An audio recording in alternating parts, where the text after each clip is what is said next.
El oficial de la sede y destacado comandante de la Segunda Guerra Mundial, Erich von Manstein, nació en 1887 como el 10º hijo de un general prusiano.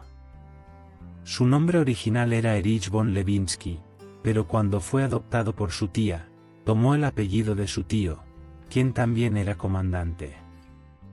La presencia de muchos generales en su familia lo llevó rápidamente a una carrera militar.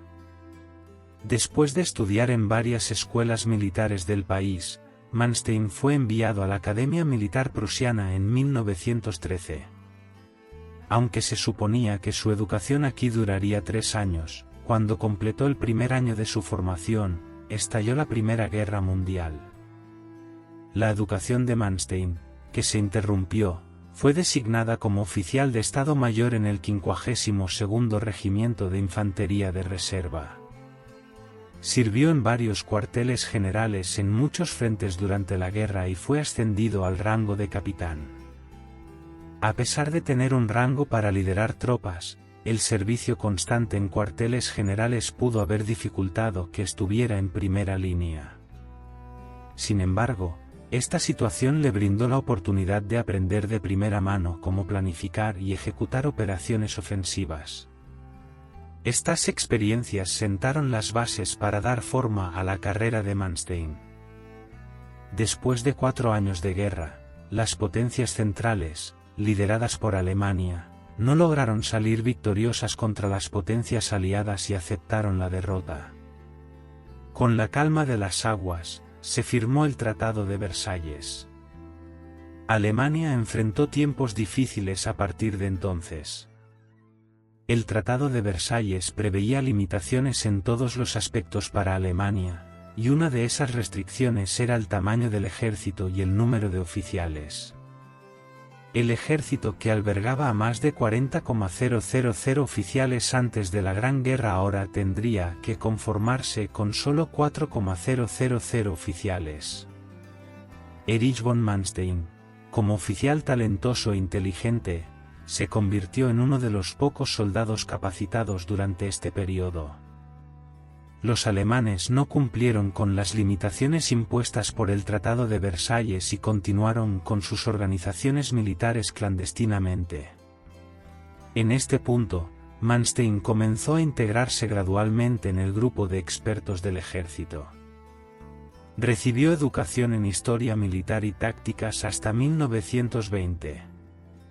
Durante este tiempo, capacitó a personal de menor rango en estos temas. Visitó otros países para obtener información sobre instalaciones militares y colaboró en la preparación de planes de movilización para el ejército. En 1928, fue ascendido al rango de mayor. Un año después, con la posición de jefe del Estado Mayor General recibida clandestinamente, fue asignado a la sección de operaciones y planificación dorada. Sirvió en la planificación de movilización y desarrollo de armas, y fue ascendido a teniente coronel en 1931 debido a su desempeño exitoso. En 1932, tomó el mando del batallón de infantería ligera del 4º Regimiento de Infantería Preuß en las fuerzas. En 1933, con Adolf Hitler llegando al poder, el destino de Alemania comenzó a cambiar. La carrera de Illich tomaría una dirección diferente durante este periodo. Mejoró y aceleró en secreto el rearme alemán. En 1934, fue ascendido a coronel y designado como jefe de Estado Mayor del Comando 3 en Berlín. En 1935, se convirtió en jefe del Departamento de Operaciones del Estado Mayor General formado dentro del alto mando del ejército. La carrera de Illich se moldeó más en la cocina de la sede que en el mando en el campo.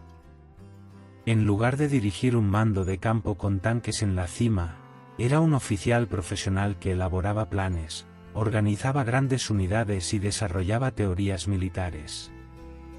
Illich tenía más que conocimientos, experiencia, habilidad y valentía para cumplir con estas responsabilidades. Su inteligencia era una de sus armas más importantes.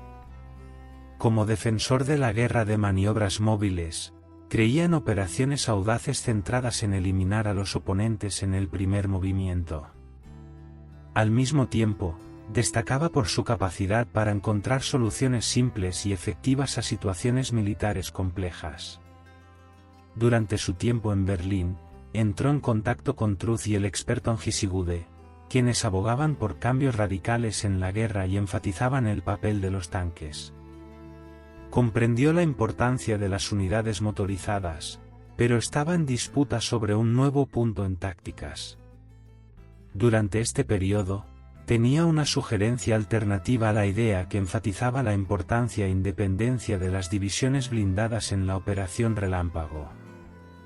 Diseñó en niños, cañones de asalto con obuses de 75 mm montados en ellos, cuyo desarrollo defendía. Abogó por aumentar la producción de estos vehículos e integrarlos en unidades de tamaño mediano. Mientras que los tanques estaban diseñados esencialmente para luchar contra otros tanques, estos cañones de asalto estaban diseñados para destruir estructuras enemigas y proporcionar apoyo a los ataques de infantería, maximizando así el concepto de guerra de maniobras. Estos vehículos pronto se convertirían en algunas de las armas alemanas más exitosas y rentables. Mientras Erich ayudaba en la preparación de planes para las próximas invasiones alemanas y el desarrollo de nuevas estrategias y tácticas de guerra, ascendió rápidamente en la jerarquía y fue promovido al rango de teniente general en 1936. Se convirtió en jefe de Estado Mayor dentro del ejército y fue designado como asistente del silbato y la rencilla. A medida que aumentaban las tensiones entre Hitler y los comandantes alemanes en el camino hacia la Segunda Guerra Mundial, y comandantes como Taverner von Fritsch y Ludwig Bebeck fueron purgados, Mann, quien estaba cerca de ellos, fue apartado de su posición central donde cayó en desgracia y transferido al mando de la 18ª División de Infantería con el rango de general de división. Después de anexar Austria en 1938, Hitler centró su atención en la región de los Sudetes de Checoslovaquia.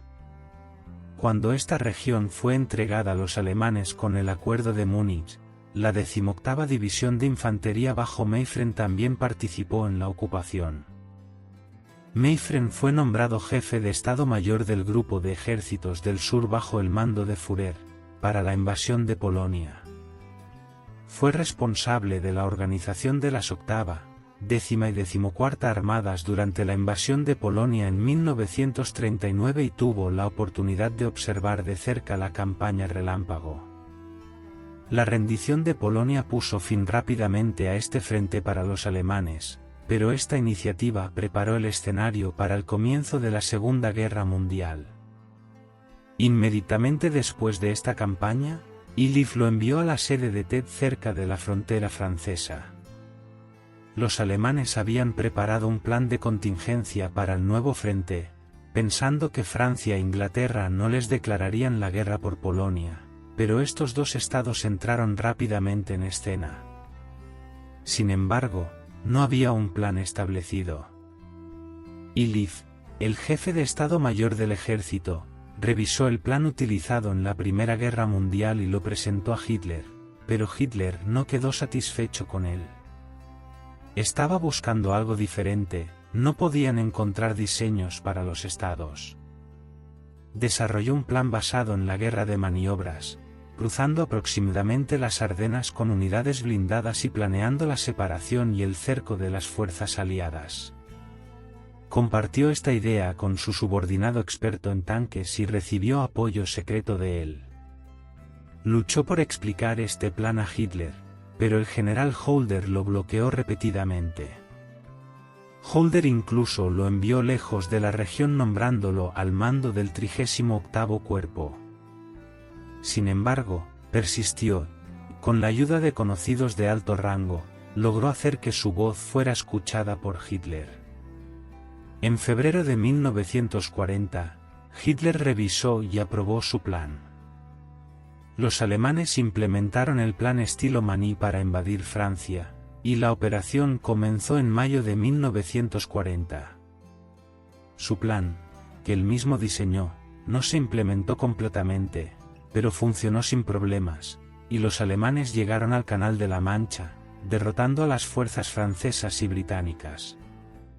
Hacia el final de la primera etapa de la operación, en la segunda fase de la ocupación de Tromsø, que podría considerarse insignificante bajo el cuarto ejército del general Dordy, logró destacar un poco más. Lideró la primera unidad en llegar a su plan y alcanzarlo. Cuando las fechas mostraron el 25 de junio de 1940, la ocupación de Francia se completó con tremendo éxito. Después de este éxito, no fue ascendido a general, pero el general, que fue recompensado con la Cruz de Caballero, fue a la costa del Canal de la Mancha con su cuerpo para el desembarco en Inglaterra. Se pensó en desembarcar en las Islas Británicas con la Operación Origen Marítimo, pero el fracaso de la Fuerza Aérea para prevalecer sobre los británicos hizo que esta iniciativa se pospusiera. La guerra, que se estaba desacelerando un poco, cambió de dirección con el deseo de Hitler de ir a la Unión Soviética. El general Halpern también se mantuvo alejado del proceso de planificación para esto.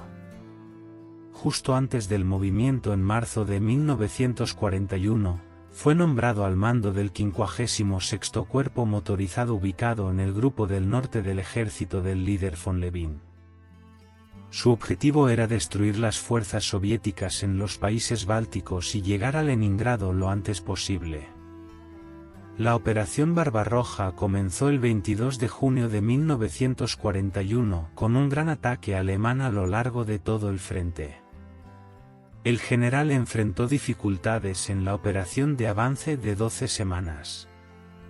A pesar del progreso exitoso, cometió errores significativos en algunos lugares y recibió noticias en septiembre de que el 11º Ejército del Grupo del Sur en Ucrania sería retirado. Tomó el mando de la unidad el 17 de septiembre, y el 11º Ejército acababa de cruzar el río Dnieper. La tarea de un general aquí era capturar la península de Crimea. Para lograr este objetivo, el general lanzó un ataque general el 18 de octubre. Para el 16 de noviembre, el 11º Ejército había capturado toda la península de Crimea excepto Sebastopol. Sin embargo, el trabajo no estaba completamente terminado porque Sebastopol resistía. Además, cuando las fuerzas soviéticas desembarcaron en el Mar Negro en diciembre, las cosas se complicaron más. Mientras las fuerzas soviéticas estaban en una posición superior en términos de soldados y materiales porque podían abastecerse por mar, el 11º Ejército de los alemanes estaba librando una batalla completamente diferente, como si se hubiera desprendido de la Operación Barbarroja. El grupo de ejércitos de Crimea bajo el mando del general Cuervo Kuzgun, ordenado por Stalin, atacó consecutivamente al 11º Ejército alemán entre febrero y mayo de 1942. Manstein logró superarlos, aunque con dificultad, y lanzó un ataque sin éxito con la 22ª División Panzer. En ese momento, se dio cuenta de que los alemanes estaban exagerando su confianza en los tanques debido a sus fáciles victorias en los primeros años de 1941. Usar tanques de manera independiente contra un enemigo bien preparado no siempre funcionaba. Para vencer al enemigo, debían realizarse movimientos conjuntos con diferentes clases militares. Con el plan hermano del Pájaro Caballero y el plan Mersin-Fishhand, obtuvo la aprobación de Hitler para llevar a cabo sus planes de entrenamiento y el derecho de moverse algo libremente. Esta vez, no solo escribiría el guión como en Francia, sino que también estaría en el papel principal del guión que él mismo escribió. El 18 de mayo, comenzó uno de los ataques más magníficos de la Segunda Guerra Mundial. El 11º Ejército lanzó una blitzkrieg en un campo estrecho contra los 44º, 47º y 51º Ejércitos rusos. Los rusos perdieron toda la península sin entender siquiera lo que estaba sucediendo para el 15 de mayo. En solo una semana, Mientras se perdían alrededor de 185,000 de los 220,000 soldados rusos, los alemanes perdieron 33,000 soldados en el mismo periodo. Fue una victoria inusualmente rara. Lo siguiente en la lista fue la poderosa fortaleza moderna de Sebastopol. La operación pesca de peces de Bersing comenzó el 2 de junio. En una feroz lucha y luego a un alto costo, el 11º ejército entró en la ciudad en julio. Mientras los rusos perdieron 113,000, los alemanes perdieron 35,000 soldados en este asedio. En julio, Adolf Hitler le envió el bastón de mariscal. Fue el punto culminante de la carrera para un soldado, pero cada ascenso tiene una caída.